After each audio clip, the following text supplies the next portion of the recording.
So let me welcome everyone.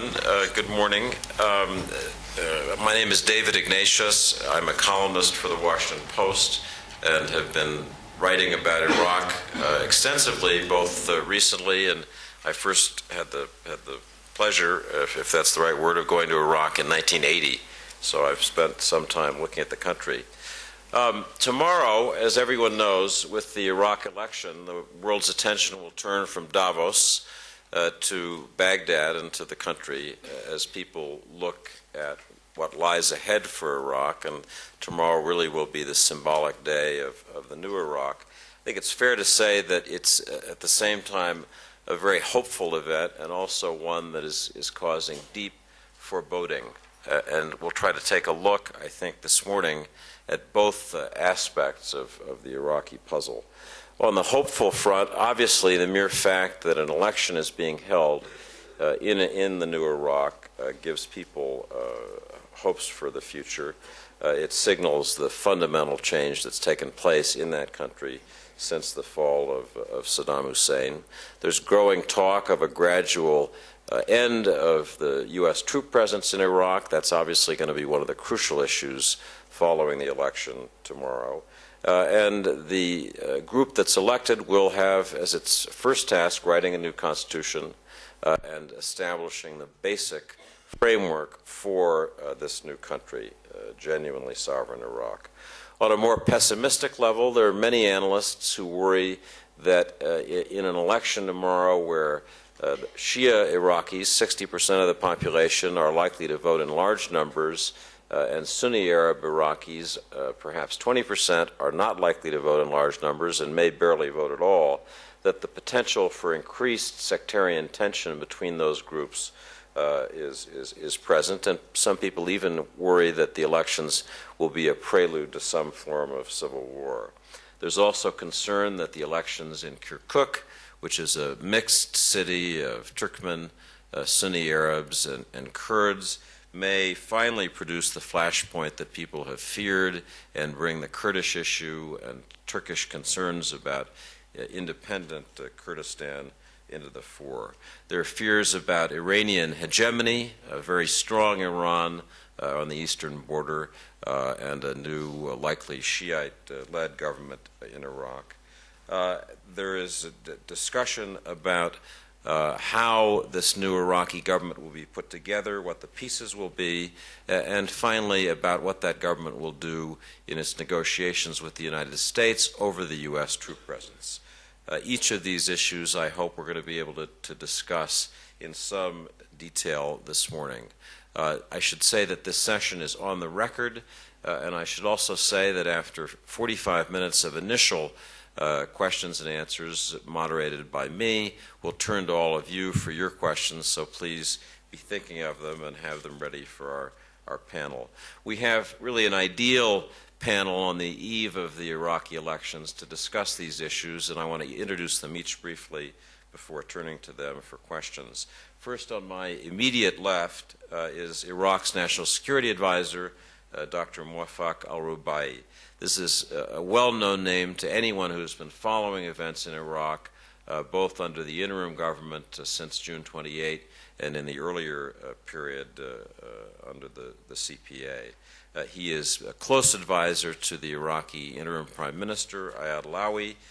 He is, we discussed earlier, someone who is in almost weekly contact with Ayatollah Sistani and is an especially clear-eyed observer of Ayatollah Sistani's views of the situation. I think the thing I would most want to say is that he is above all a brave Iraqi patriot who every day in Baghdad risks his life for his vision of this new free and democratic Iraq. To my far right is Iran's foreign minister, Kamal Kharrazi. I discovered last night that he was educated in Houston, like another prominent world figure. He owes his roots to Houston, if not his loyalty. He, after his education, came back to Iran after the revolution, was head of the Iranian news agency, He was Iran's ambassador to the United Nations, as many of you may remember, and since 1997 he has been Iran's foreign minister.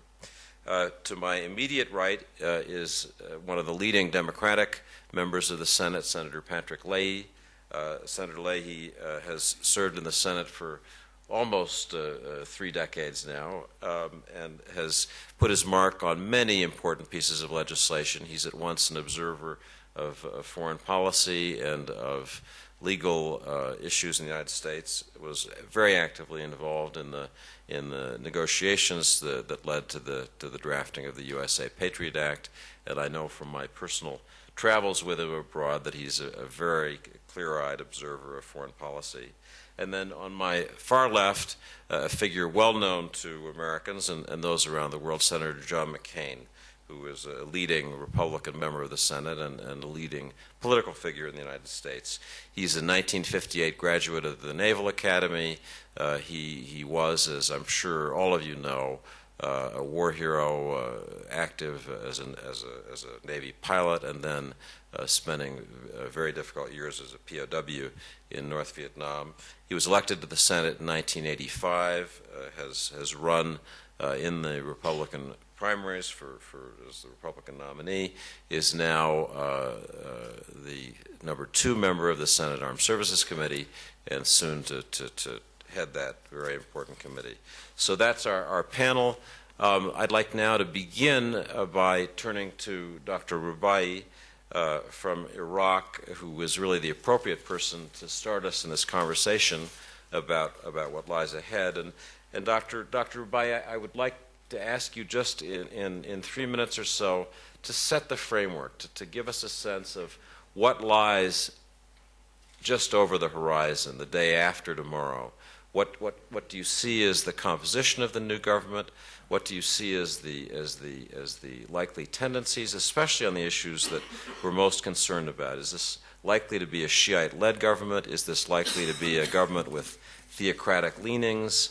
And perhaps also in this initial discussion, you could talk a bit about what you think the government will do on the crucial question of the status of U.S. forces in Iraq. Thank you, David. Ladies and gentlemen, Bismillah ar-Rahman ar-Rahim. Assalamu alaikum wa rahmatullahi wa barakatuh. I'm going to start saying a few words what is going to happen after Sunday, after tomorrow. It's going to be a national reconciliation, a coalition government of Shia, Sunnis, and Kurds, in addition to the Chaldo-Assyrians. This is not going to be a Shia-dominated government as people would like to sort of, you hear in the liberal press in the West. It's very clearly stated in the political program of the United Iraqi Alliance list that this is going to be a democratic federal Iraq.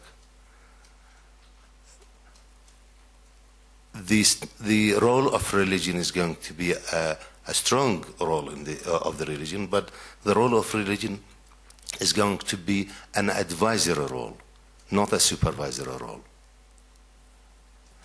The government of Iraq, the transitional, we're going to call it, as opposed to the interim government of Iraq, it's called transitional government of Iraq, after Sunday, it's going to have 2 roles. One, writing the constitution through the 275 people in the transitional National Assembly, and second is to form the government, transitional government. And this transitional government is going to work with the Sunni representation. If the Sunnis are not well represented through the election tomorrow, we have a lot of mechanism we have discussed among ourselves to make up for this deficiency in number in the Transitional National Assembly. So this is number one. The Sunnis are going to have a meaningful representation, not a nominal, not a superficial representation, a meaningful representation. The new government is going to have a good, strong representation from the Kurds as well. The Kurds are going to be probably 25% of the Transitional National Assembly. So the question of this government or the new government of Iraq is going to preserve the minority rights. If the minority means the disadvantaged and disenchanted, disfranchised people, well, the new government is going to be the government of the disadvantaged, disenchanted people. So it's not going to preserve the minority rights. Actually, those who have been disadvantaged in the past are going to be in the driving seat for carrying with them others. They're not going to do sort of exclude. We have no intention in Iraq, and this, please take this. We have absolutely no intention and no plan in Iraq to have a religious state of Iraq. We have no intention to have a Shia state in Iraq. We are trying to build a new democratic, federal, pluralistic system in Iraq. That's what we are up to. And that's going to be seen in our draft constitution, which we are going to put to people of Iraq in October this year. This election is not the last election. This election is going to produce a government with 11 months only, for 11 months. At the end of the year, we're going to have the first ever constitutionally elected government in Iraq. Very quickly, as of the SOFA, the State of the Forces Agreement, the new Iraqi government will not ask the multinational forces to leave before the end of the year. Anyway, this government the age of this government will end at the end of the year. We will not need a SOFA in the next 11 months. We will not need a State of Forces agreement in the next 11 months. Sorry. The United Nations Security Council resolution is very clear about this point.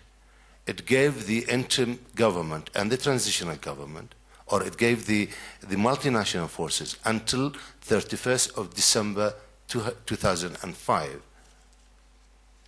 They authorized to stay in Iraq until the end of the year. After that, it's up to the constitutionally elected government of Iraq to ask the United Nations Security Council to extend the presence of the multinational forces. This is the legal side of it, the technical side of it. The practical side of it, our Iraqi security forces are not up to, they're not in a shape or a form to keep the internal security of Iraq and to protect the borders of Iraq, and we will need probably several months, if not a couple of years. So we will need the multinational forces, at least over the horizon in Iraq, to back up or to support our Iraqi security forces in the next several months or even a couple of years. So nobody, no government is in its right minds will ask the multinational forces to leave unless we have fully trained and fully equipped security forces. Shall I stop here? Well, we might stop here for a moment. Before turning to Dr. Kharrazi, I do want to ask you to clarify one thing. You made a number of comments that I think are important ones, but I would ask you, when you talk about finding ways that the Sunni minority can be represented in the government, even if Sunni turnout in the voting is very low, what are some of the ways that you've discussed with members of the interim government for doing that? Well, number one, I do not believe that the Sunni are not going to turn out for election. I would be very surprised if tomorrow the Sunni Arabs are going to be less than 50% in the Triangle and in Baghdad. So this is number one. Number two, there are 38 political entities going into election, and they are dominated, or they are headed by Sunni, Arab Sunnis. Number three, the mechanism. There are all sorts of.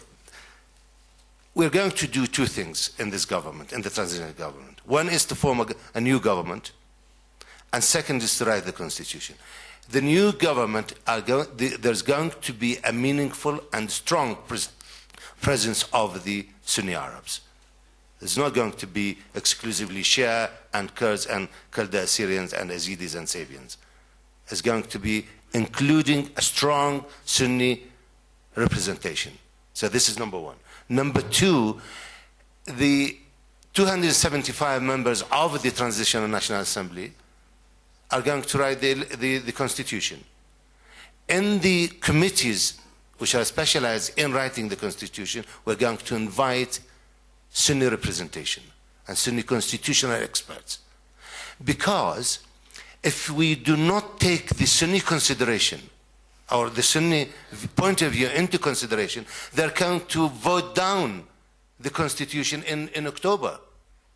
Because any three governors can vote down the Constitution, the draft Constitution. If 2/3 of any three governors say no to the Constitution, then that Constitution has to go back to the Transitional National Assembly to be rewritten.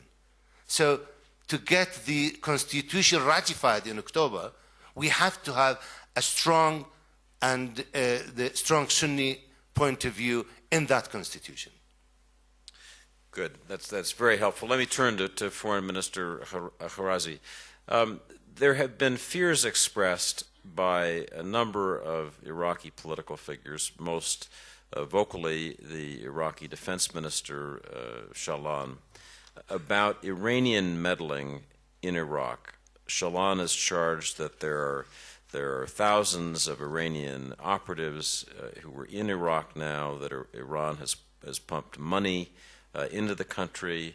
He's even charged that Iranian-backed teams have assassinated members of the Iraqi intelligence service, or the head of that service, Mr. Shawani, has charged that.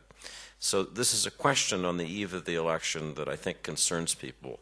And perhaps here at Davos at this session, I could ask you to make a comment about Iran's views toward Iraq, and whether after the election Iran will keep hands off this new Iraqi government.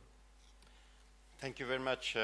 First of all, not only Mr. Shalan had some allegations, but even some people have said that there are 1 million Iranians in Iraq. But they have failed or to show any evidence that if Iranians are involved in Iraq or are interfering in Iraqi affairs. It is true that there is very strong ties between Iranian and Iranians. Not only the Shia community, but the Kurdish population as well have very strong ties with Iranians.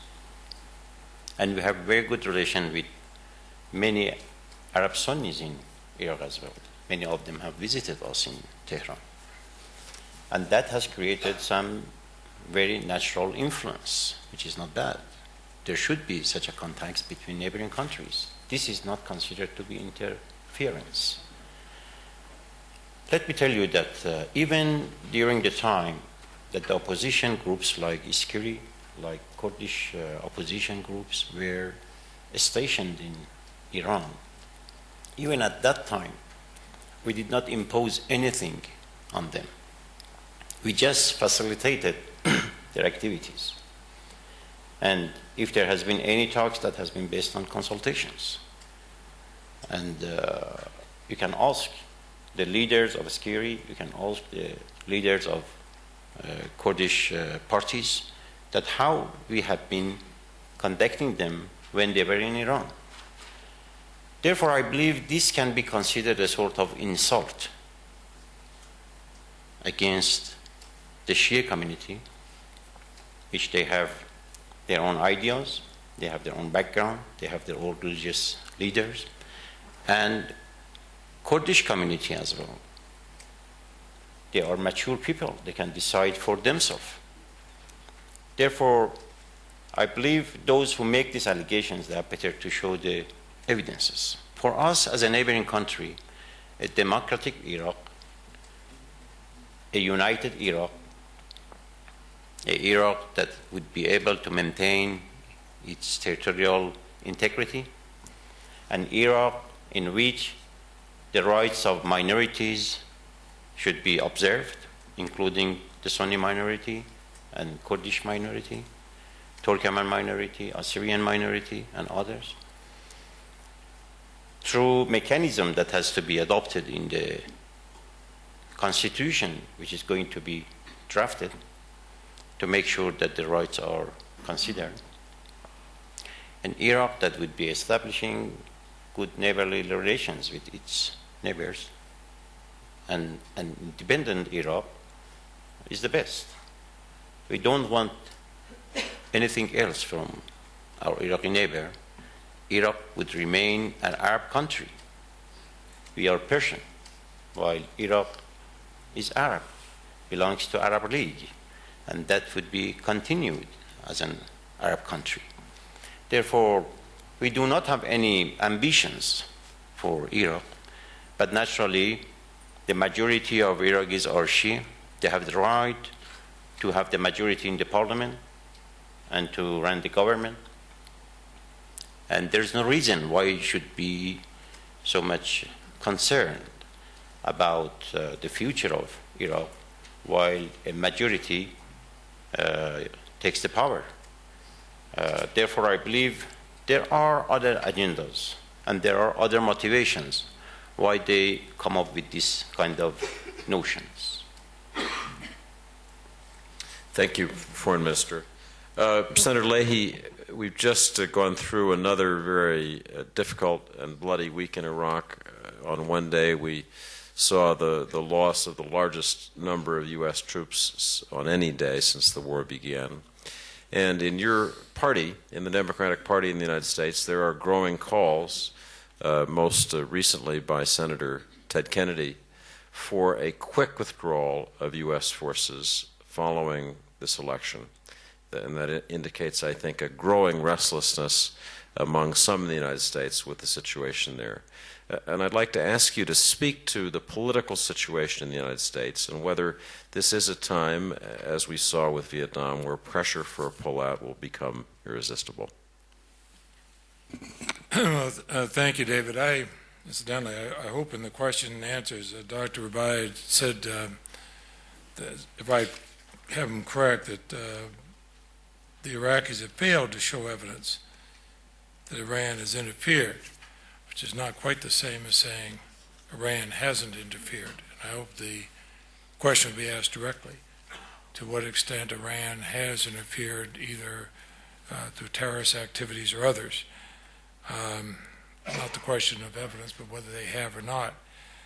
Now, on the question of the United States, it's not just the members of the Democratic Party who are raising questions about where we are going. I receive letters and emails, as do other members of the Senate every day, from people who are Republicans and Democrats or independents saying what's going on, how long are we going to be there, how many more deaths, both deaths of the U.S., deaths of those in the coalition with us, and deaths of the Iranian people. I think part of the problem in determining where we go now reflects two things.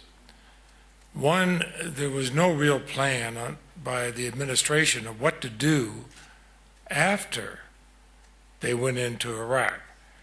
There was no question with our superior forces and all that we would be successful in overcoming Saddam Hussein's forces. But there were those in the administration at the highest level who spoke about us being welcomed as liberators, somewhat the scenes of Paris. In fact, one actually used as analogy the scenes in Paris after World War II, where the U.S. forces coming into Paris, come down the Champs-Élysées, were welcomed with flowers and bouquets and so on. And they had really no plan whatsoever for what we would do afterward. We first started with a military administrator, quickly replaced by a civilian administrator, Jerry Bremer.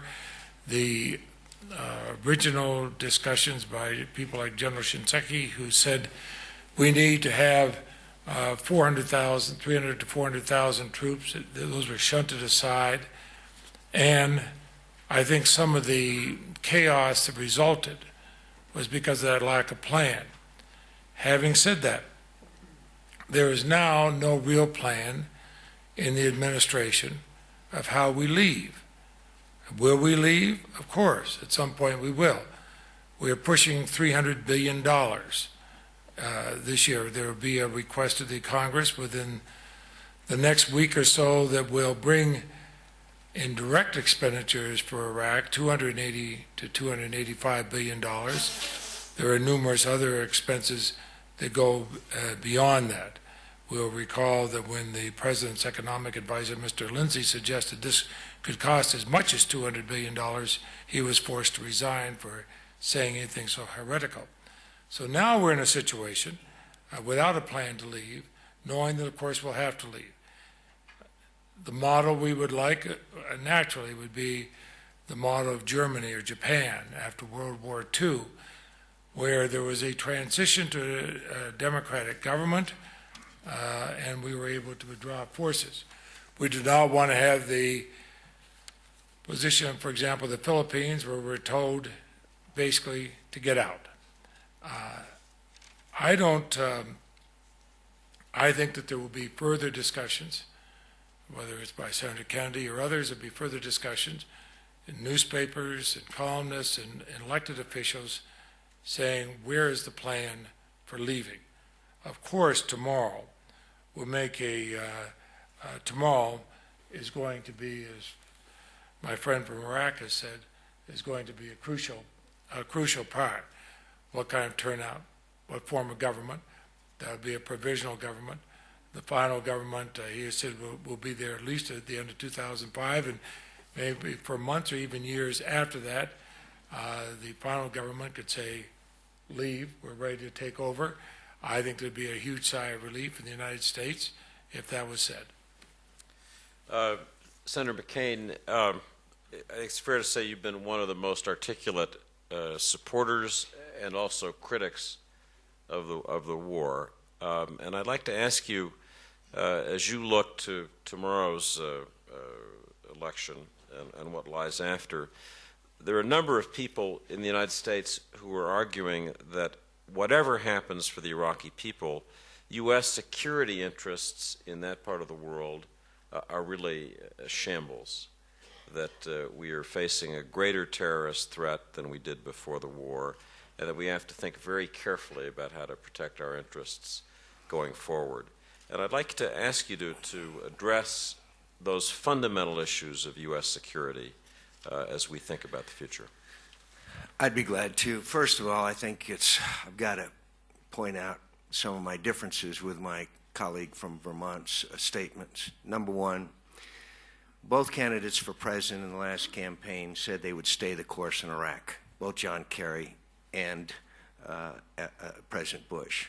President Bush made it very clear that he would stay the course in Iraq and do what's necessary, and so did John Kerry, in order for us to prevail. My friends, the consequences of failure in Iraq are so profound that I don't like to contemplate them. My second point is, one of the reasons why we avoid conflicts as much as possible is because things go wrong in conflicts. Senator Leahy was referring to World War II. We were not prepared at Pearl Harbor. We made terrible mistakes early in World War II. We fixed them. In the Korean War, General MacArthur boldly told President Truman that those people in padded uniforms were not the Chinese coming across the Yalu River. Every war, mistakes are made. Terrible mistakes have been made in this conflict.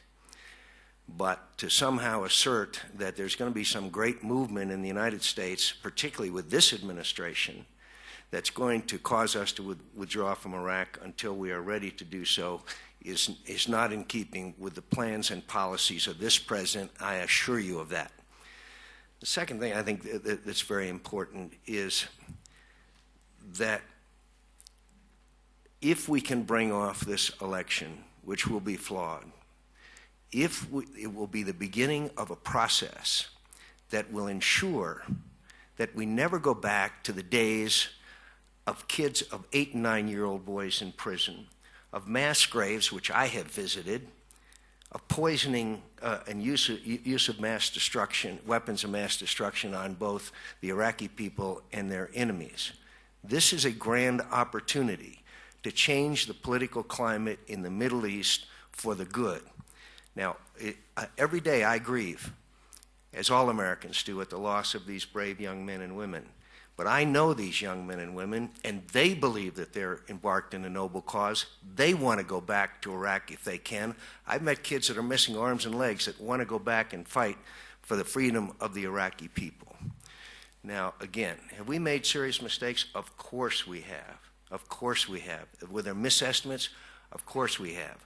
But I want to repeat, this administration, which was just reelected, the American people took fully into account what we were doing in Iraq. The president made it very clear his plans for Iraq in this election, and they decided to reelect him to 4 more years as President of the United States. Now, whether my Democratic colleagues don't like that or not, that's their privilege.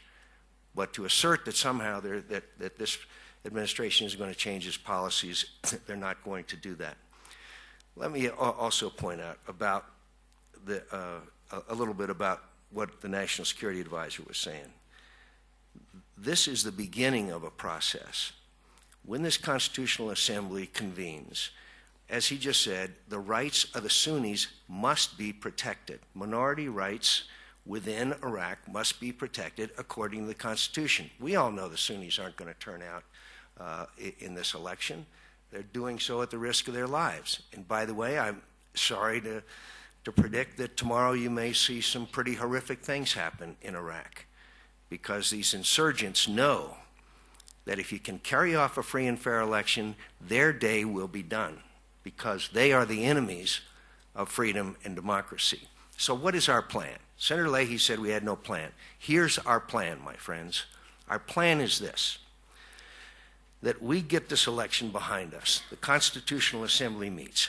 In the meantime, we train and equip Iraqi police and military and bring them gradually, and it's tough because they're the first targets of the insurgents, and bring them up to the capability of ensuring their own security, both as police and military. And the United States withdraws into enclaves or begins to withdraw entirely.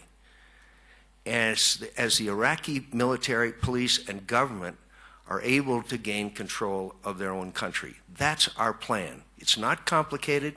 It's simple. Is it difficult? Yes. Is it incredibly difficult? Yes. Will more young Americans sacrifice in Iraq before we achieve that? Yes, I'm sorry to say. But the consequences of failure are warlordism, factionalism, and eventually Iraq being a base for terrorist activity, and we cannot afford that. I take a little bit of exception to say the plan is to say simply we'll stay the course is not by itself a plan, and never has been. We're in a position entitled to my opinion as I stated, not as it's restated by somebody else. The fact is that we've shown that we do not have a full plan even for our military there. The proposals now on changing the rules for our guard and reserves to extend the amount of time that they would be that they could be called up. We find the extreme shortages. I believe Senator McCain has been one of those who has asked that we have a larger force. These show some differences of opinion in what kind of a plan there are. Would we all like to see a democratic Iran? Of course. We all would. realizing that what is considered democratic Iraq, I meant to say, we're far, far from a democratic Iran. Contrary, when the Ayatollahs tell you who can run and then they totally ignore how they vote, that's not democracy in my mind. But we'd like to see a democratic Iraq. I think the one thing that both Senator McCain and I would agree on is we'd like to see a democratic Iraq, and we'd like to be able to see our forces come back and the Iraqi people be able to maintain their own security. Dr. Rubaie, you see the miracle of democracy that lies just over your...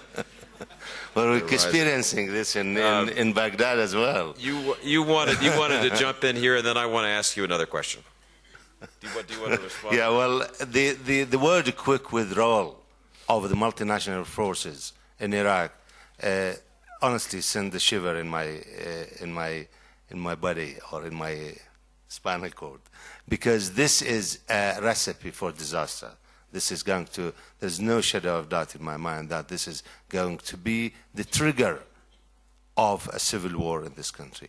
After all, what was the first aim or the goal of this war, of the liberation of Iraq, freedom of Iraq, is to establish a pluralistic, democratic federal system in Iraq. Now we are in that process, and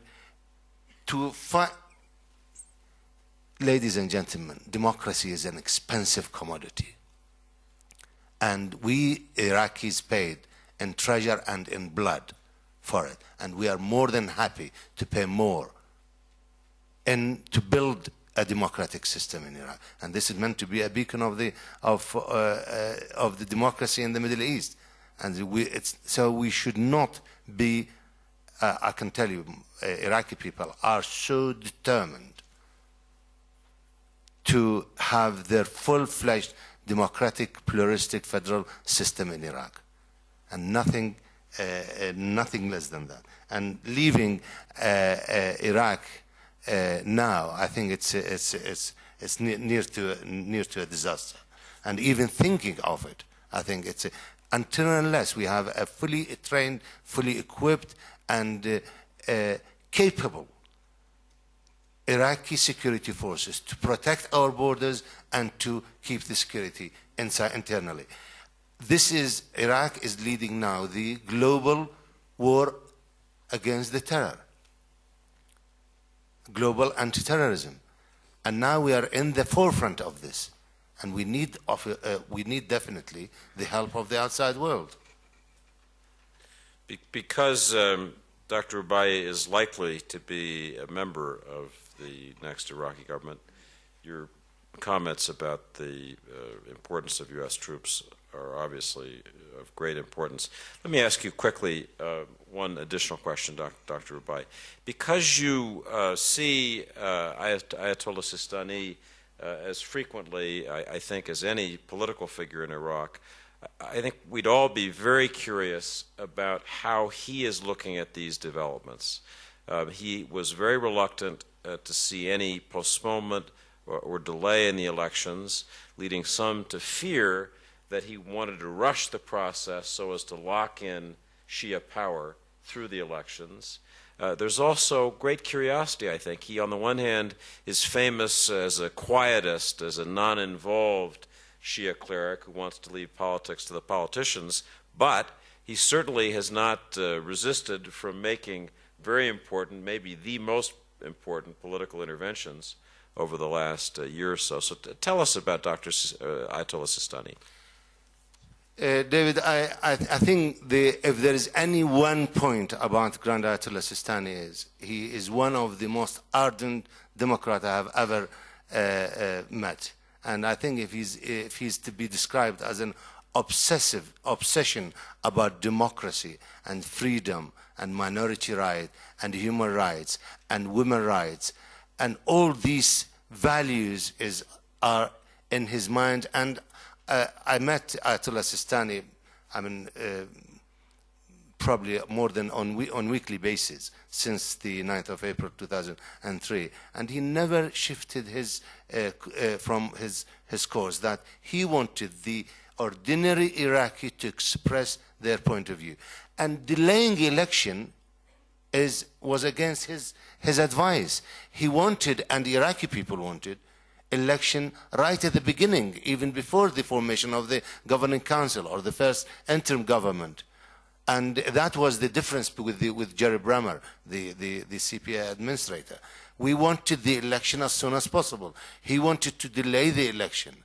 And we thought, and we were proven right, the Iraqi people, we were proven right that the delaying election will give these terrorists and the Zarqawis and the Saddam loyalists, will give them an excuse to build, and the time to build their resources, to build their forces, and to build on their experience. And the more we delay the election, the worse it will get. And I think if there is one word you can describe the Grand Ayatollah, he's an election man. Thank you very much. For Mr. Kharrazi, I want to shift slightly to ask you to discuss U.S.-Iranian relations in the context of what's going to happen tomorrow in Iraq. Former President Rafsanjani has said that right now Iran is playing a constructive role in Iraq, that Iran could make lots of trouble if it wanted to, but it isn't doing so. And that obviously leaves open the possibility that if things don't go to Iran's liking in the future, Iran could make precisely the trouble that it's not making now. And that obviously worries people. It sounds like a veiled threat. So that's, on the one hand, a concern. On the other, I think there's a question among many people in the United States whether the crisis of Iraq and the transition in Iraq provides an opportunity for the United States and Iran to discuss their mutual security interests in this part of the world, have a constructive dialogue to see if the concerns of each country, Iran's concern for its sovereignty and stability, U.S. concern about Iraq, and also about the Iranian nuclear program, can be addressed through some discussions. So let me ask you, would you welcome, accept such discussions? Do you think they're a good idea? I agree with President Rafsanjani that Iran, if had not cooperated with the Iraqis, the situation could be much worse. Iran has been always advising their friends in Iraq, being in Shia community or the Kurdish community, even in Sunni community, that it is true that we were against invasion of Iraq. It is true that we believe foreign forces have to leave Iraq as soon as possible. But in current circumstances, they have to work together to establish a democratic Iraq through election. That is why we have been insisting on election. And always we have advised our brothers and sisters in Iraq to show restraint and to have their final goal, which is the establishment of the democratic nation. And I'm glad that this has been the case. Otherwise, there could be many other clashes, many difficulties, many problems in Iran. Therefore, Iran has played its positive role in Iraq. This is a fact. We have been insisting of having election as soon as possible, as Grand Ayatollah Sistani has been insisting. And we believe that if election was held at the time that Ayatollah Sistani was insisting, the situation could be much better. Postponement of election did not add to the security of Iraq, but deteriorated the security much further.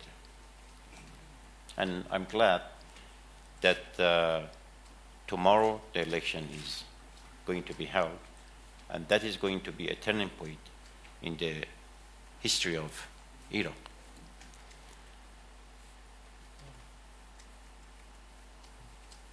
In the expressions that Senator Leahy and Senator McCain had,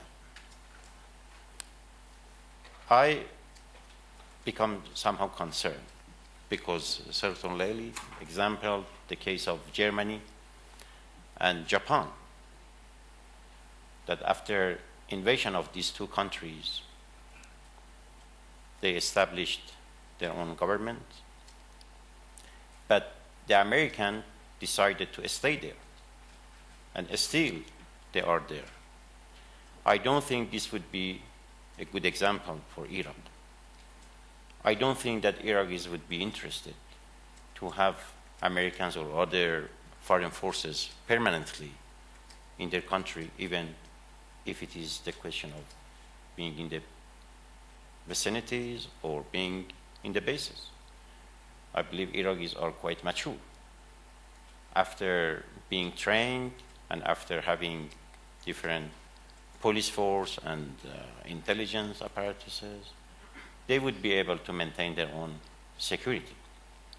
They have proven to be very well organized, very well enough mature to be able to do that.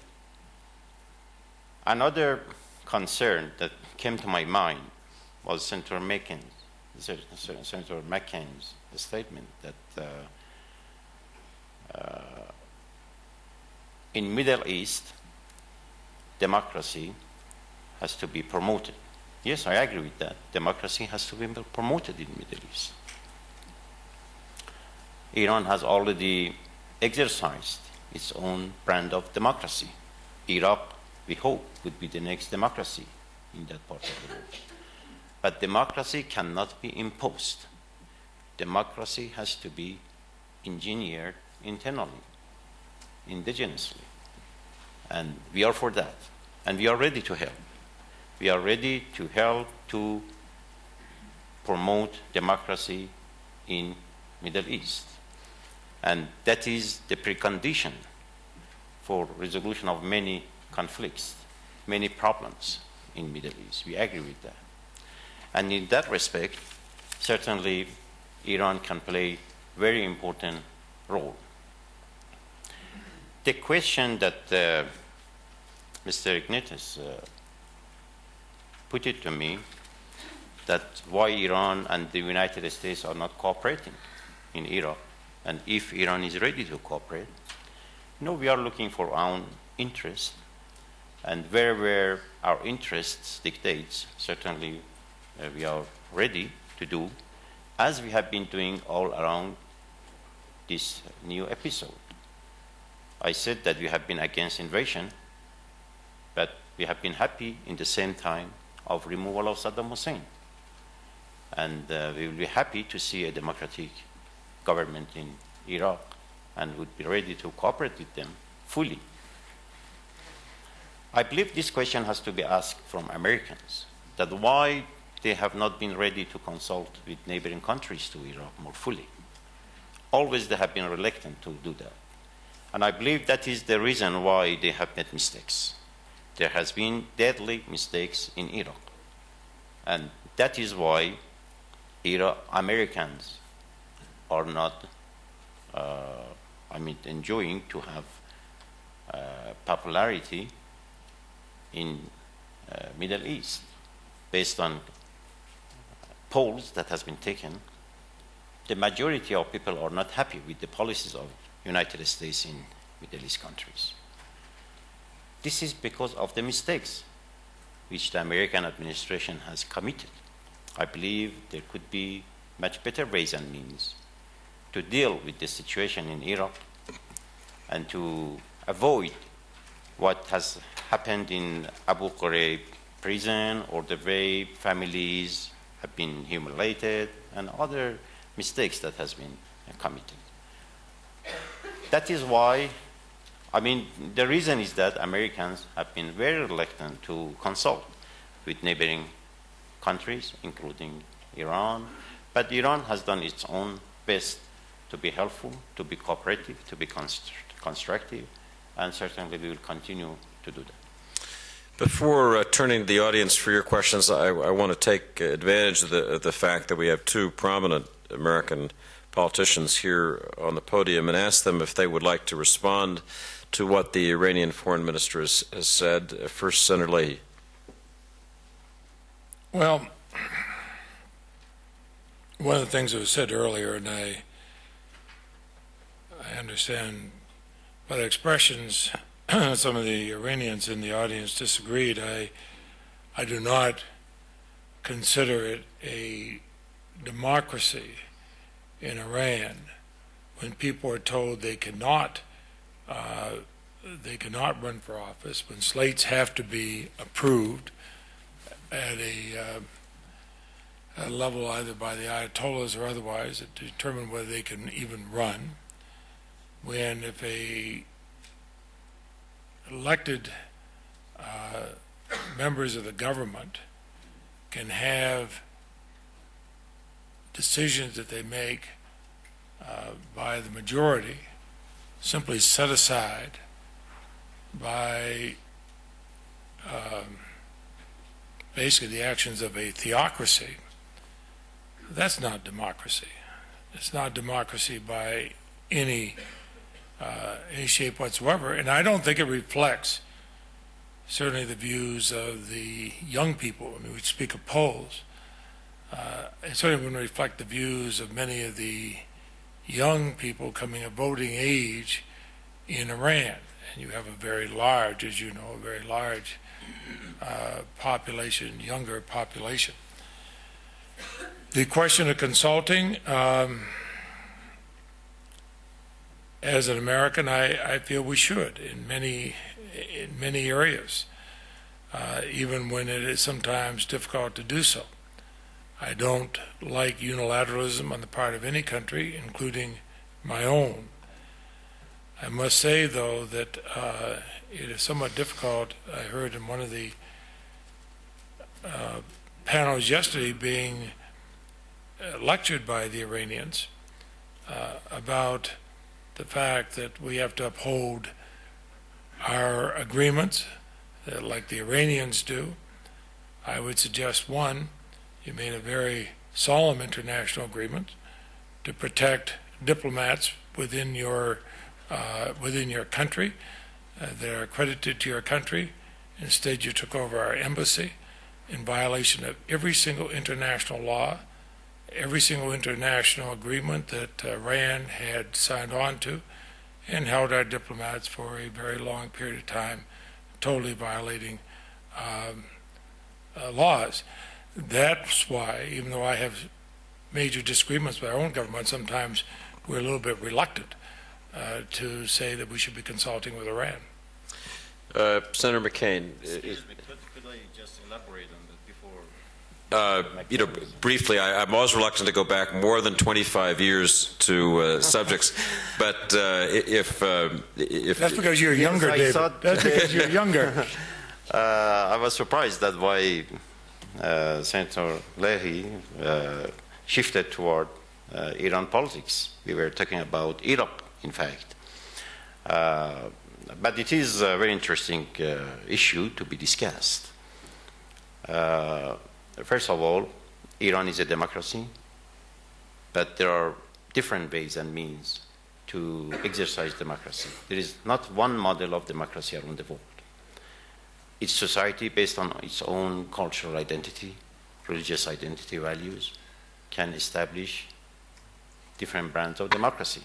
And that is why exactly what we are doing, because that is the constitution of Iran, adopted by the majority, absolute majority of people, how to do the election, how to run the government, and whatever is been done is based on the constitution. I don't deny that there has been ups and downs, there has been difficulties, challenges for the government of President Khatami, and I am a member of the President Khatami's administration.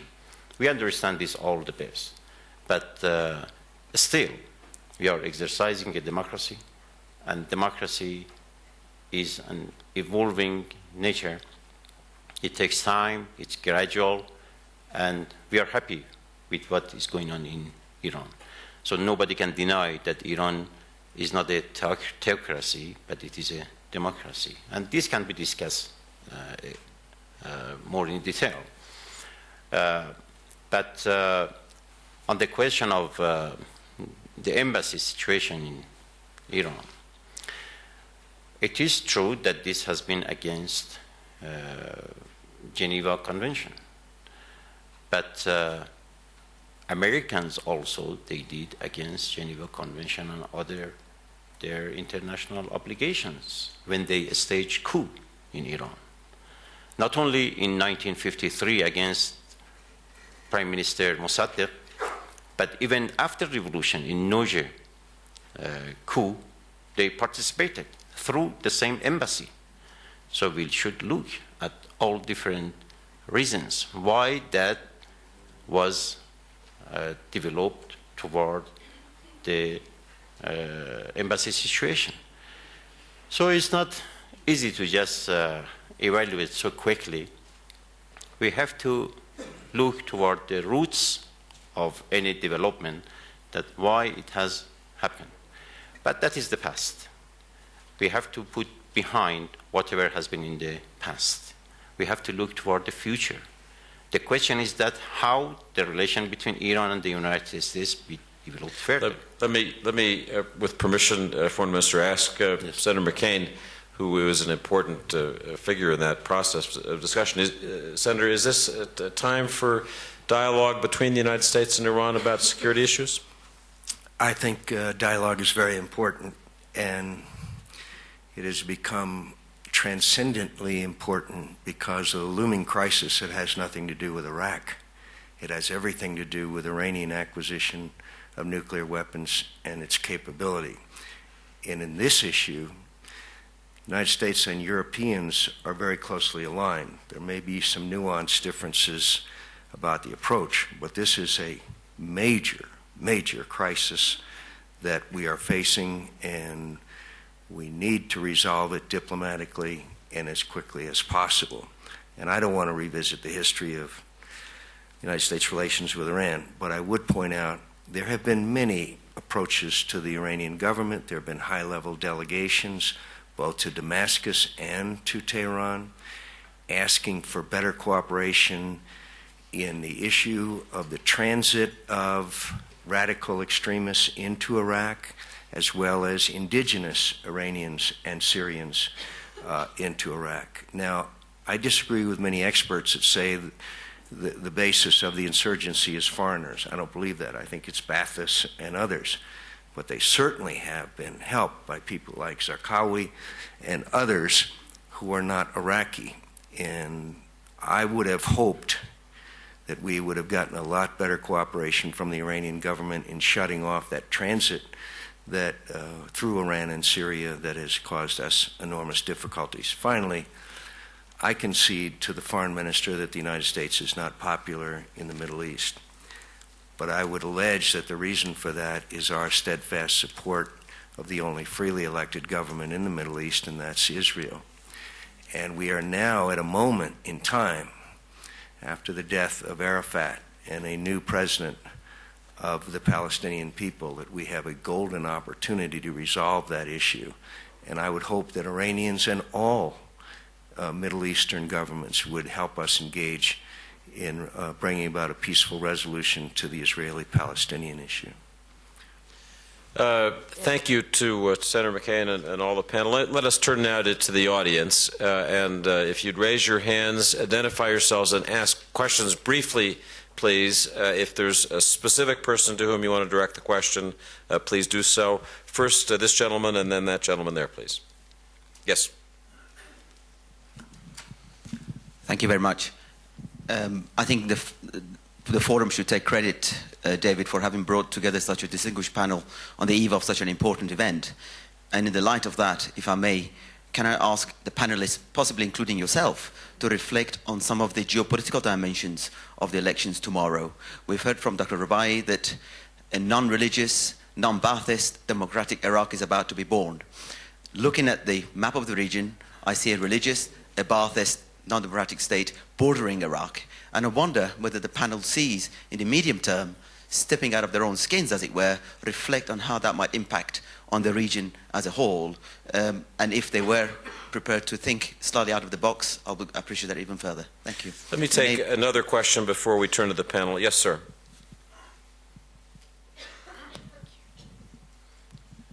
Harald Einsmann, previously Procter & Gamble Europe, Middle East and Africa, now in the private equity business.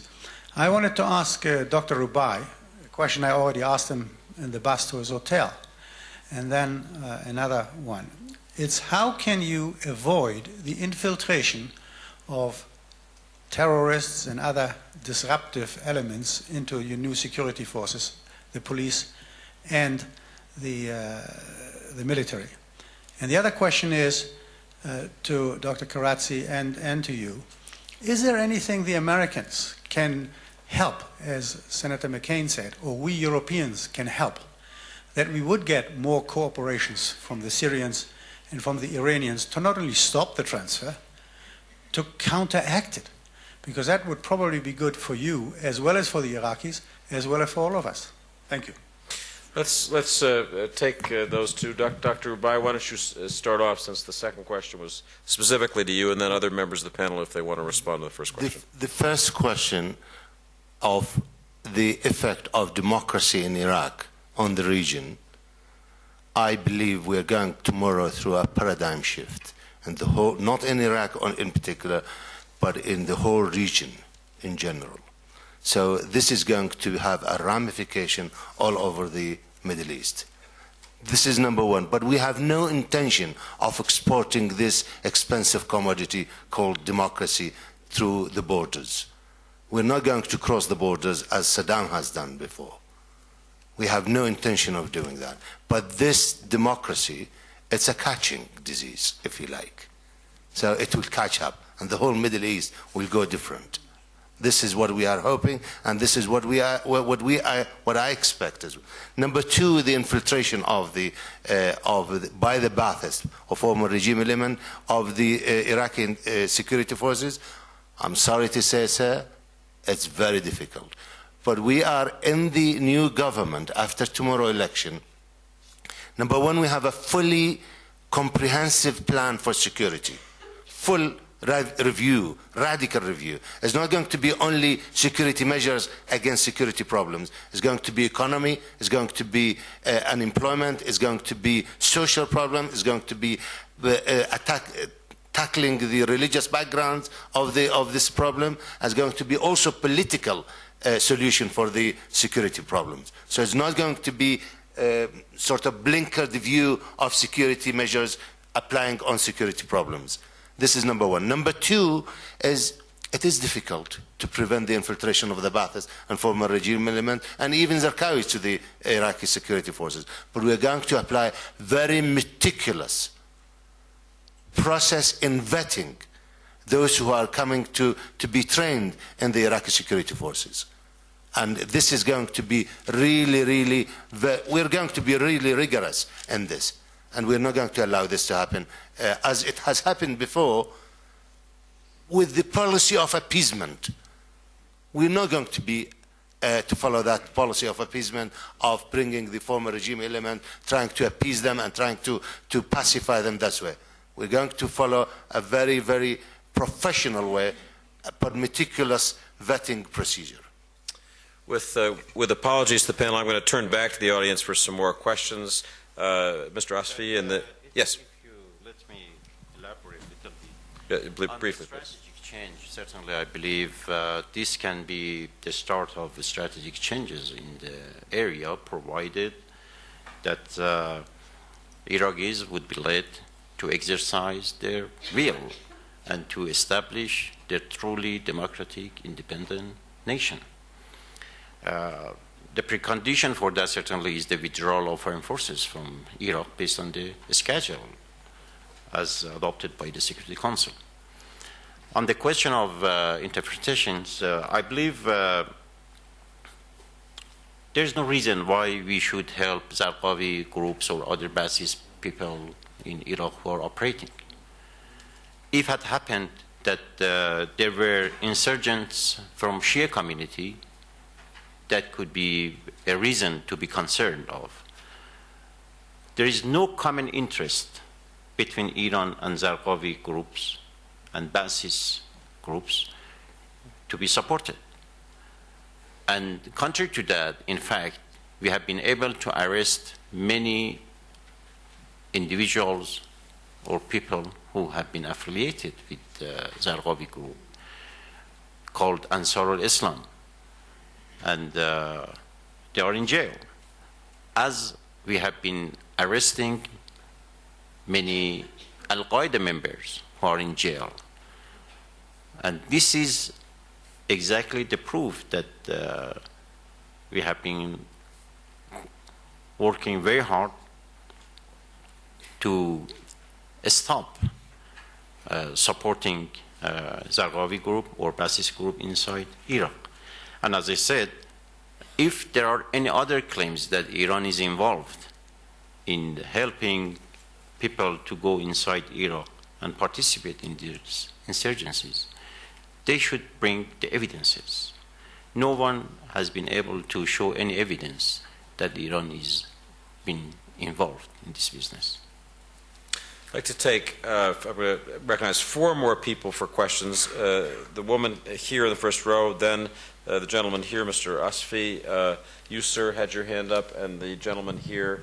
And let's take those 4 and see how much time we have left. Yes, ma'am. A quick question for Dr. Kharrazi. You said that Iran could play a positive role in the region, was prepared to. Could you elaborate on some specifics on that? And to Dr. al-Rubaie, could you tell us whether there are any plans for Saddam Hussein? Mr. Asfi. I only have got 2 small comments, one on Mr. Sharon's accusation. Well, we should not forget practically all other prominent Iraqi figures rejected that allegation, and even Mr. Al-Yavar and even Mr. Prime Minister Allawi, they said what Mr. Sharon says is his own view and not the government's view. Therefore, one should not take the accusation of Mr. Sharon very seriously. On terrorism, as you know, and everybody knows in this hall, a quite large number of Iranians got killed in Iraq and also in Afghanistan by Taliban and by Zarqawi. The essential question is, who has created Taliban and Al-Qaeda? That is the essential question. How these groups were created. And one should not forget, there is no bad terrorism and good terrorism. We cannot give shelter to one group of terrorism and criticize and attack the other group. That is the problem. I should note for the audience that Mr. Asfi is the spokesman for the Foreign Ministry of Iran. Yes, sir. I have 4 small questions. One for Mr. Kharrazi. He said he have put some of those terrorists in jails. Why doesn't he turn them over to their countries? And the second question to Dr. Rubaie, you said you never have religious government. How can you have democracy and rule that out? And secondly, you mentioned many good things about Sistani. It will be nice if Sistani come out and talk to people through television, or personally, he will really convince a lot of people. And finally, to Mr. McCain, Senator McCain, it will give really a good mileage if you talk directly to the Sunnis rather than through an interim government. Thank you very much. And a final question here. You could identify yourself, please. My name is Ed Scott. I'm the chairman of the Center for Global Development. The issue of Iran's democracy has been commented on in several panels, and the Iranians keep saying, well, we just have this different form, and Senator Leahy and others have consistently said, that's not a good enough statement. Everybody has to have a right to participate. You know, in Europe, there are all kinds of different democracies, but the one thing that they have in common is that nobody gets excluded. And so, if you remember, using the word democratic is not good enough. I mean, there was a thing called the DDR, the Deutsche Democratic Republic. Did anybody think that was a democracy? Now, I'd like to ask a question. So that's a comment. Question for both Mr. al-Rubaie and for Minister Kharrazi is, Mr. al-Rubaie, do you think the Iranians are meddling in Iraq? Do you think that? And Mr. Kharrazi, you keep saying there's no evidence. Do you flatly deny meddling in Iraq? Well, those are good, direct questions. We may sign you up as a journalist. And let me now turn to the panel to make final comments. And why don't we just go from my right to left, starting with Foreign Minister Kharrazi. Yes, certainly I deny that there is any involvement of Iran in internal affairs of Iran. That is why I clearly say that if there is other ways, they should be substantiated and there should be evidences brought up. On the positive role that Iran can play, Iran has been playing this positive role already in Afghanistan, in Iraq, in Tajikistan, in elsewhere, and is ready to continue with its positive role whenever is consulted and whenever there is room for its participation. On the arrested Al-Qaeda members and Ansar al-Islam members, part of them have been already sent back to their original countries, but part of them are still in jail in Iran. There is reasons that why they have been kept in jail in Iran. The reason is that, first of all, they are in the process of being questioned, and second, it is a security issue. It's not easy to deal with so quickly. It is the question of threats which are against Iran. And any nation, certainly for the first hand, thinks about its own security situation. Therefore, but by the arrestment of these people, certainly we have give very good service to anti-terrorism movement around the world, because they have been cut off from outside. They cannot plan, they cannot lead, they cannot do anything to promote more terrorism around the world. So it has been a service.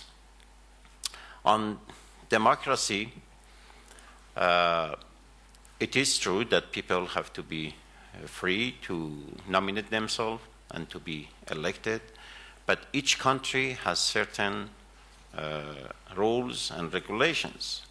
Each country may have doing that based on its own constitution. This is a fact, that Council of Guardians is part of our constitution, and they have the right to operate. The question is that if they have been doing based on their obligations as the rule dictates, or they have gone further. This is the question. And this is a matter of dispute inside Iranian society as well itself.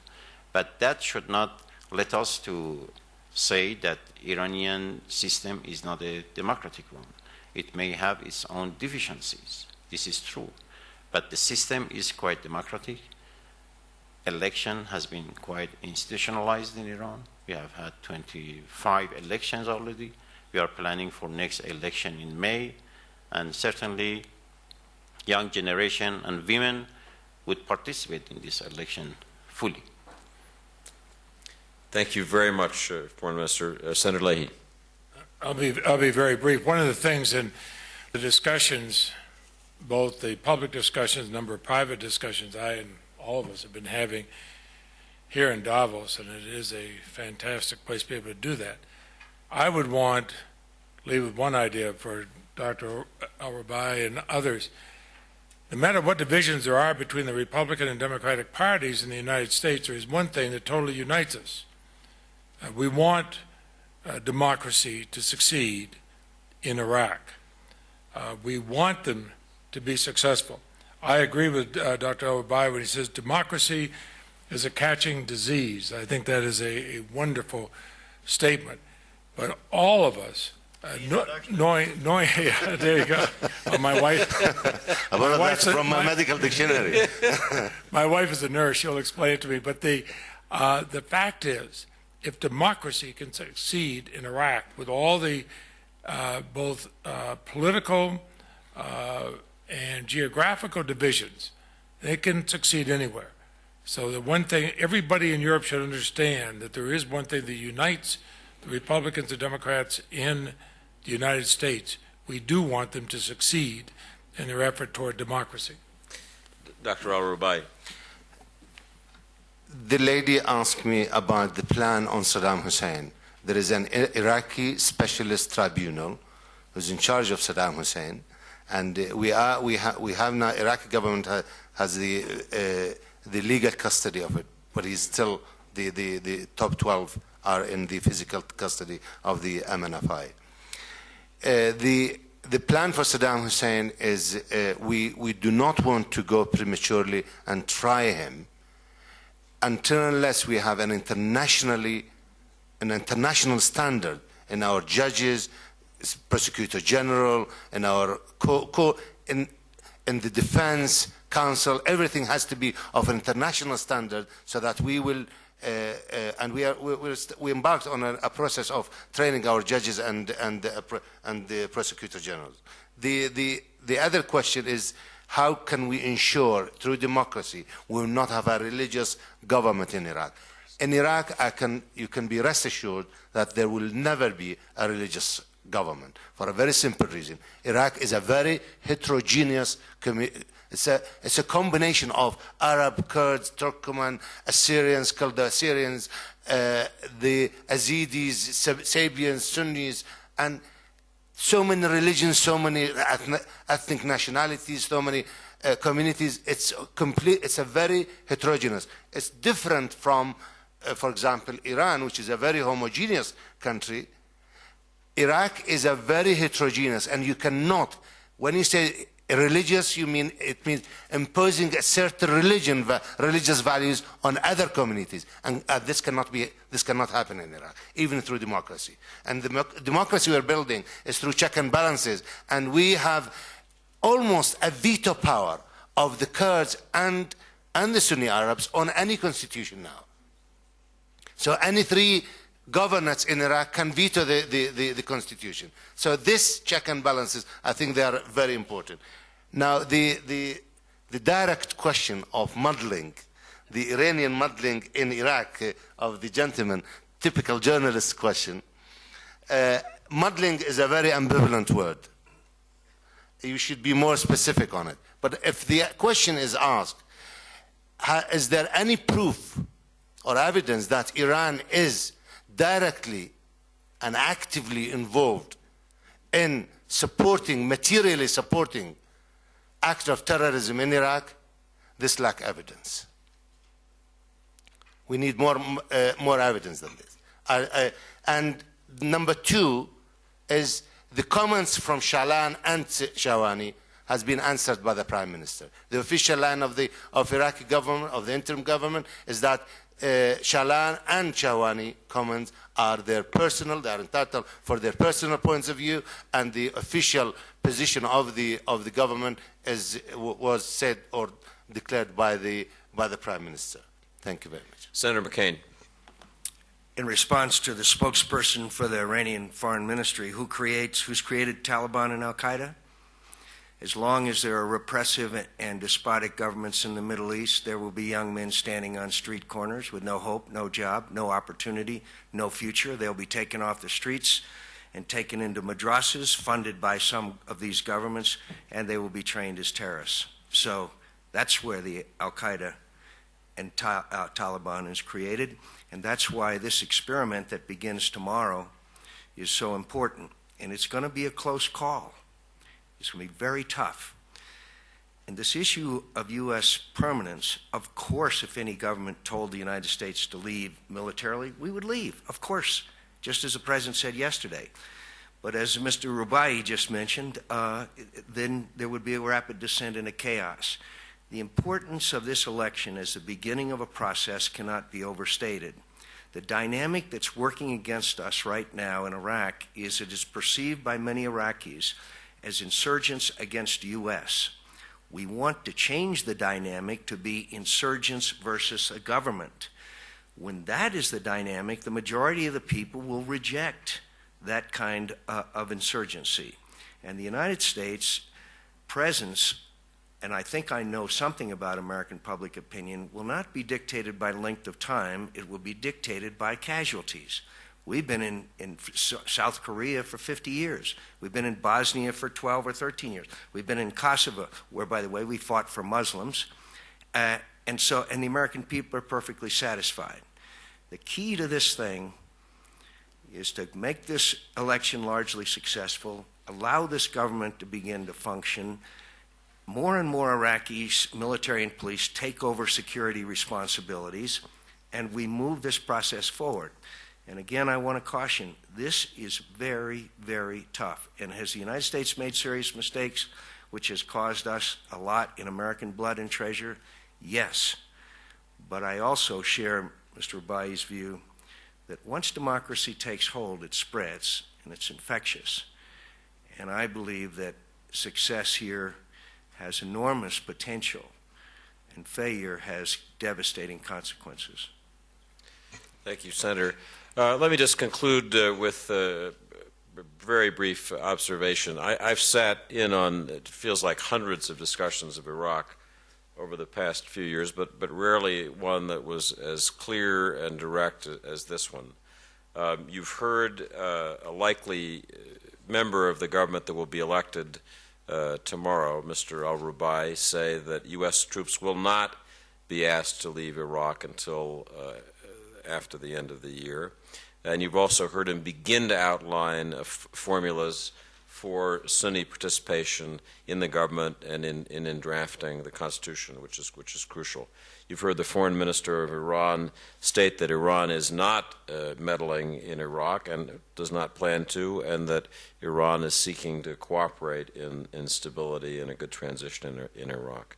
You've heard a prominent Republican senator state with what sounded like personal authority that the president intends to stay the course, was elected to do that, and isn't going to change that.